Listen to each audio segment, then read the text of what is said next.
In today's video, we're going to learn how to apply an animation to some text on a slide from within PowerPoint. Welcome to the Accessibility Guide channel. If you haven't already subscribed, take a moment and hit that subscribe button for me, and let's jump right in. I have a slide here that I want to apply some animations to whenever the bullets are coming into the screen. So what I'm going to do is select all of this content and then select the animations button from the top ribbon.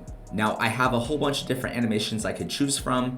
Let's go ahead and select the fade option. And this puts several little numbers next to each one of the bullets. Now this means that they're all going to happen at the same exact time. So I actually want to change them so that they come in at different times.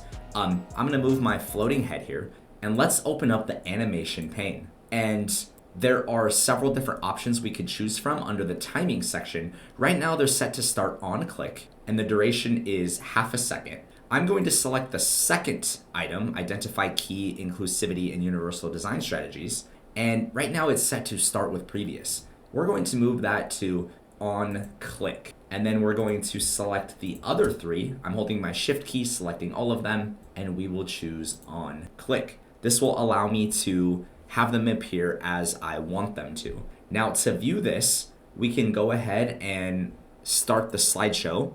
I'm going to select the slideshow button and then select from current slide. Now my learning objectives are here, and as I click, 1, 2, 3, 4, 5, all of my content is showing up appropriately. That concludes today's video on how to add an animation to some bulleted text on a slide from within PowerPoint 365 on PC. If you want to find out how I can help you get accessible, take a look at the link in the description of this video. And as always, I can be your personal accessibility expert. Thank you so much for joining me today, and I'll see you next time.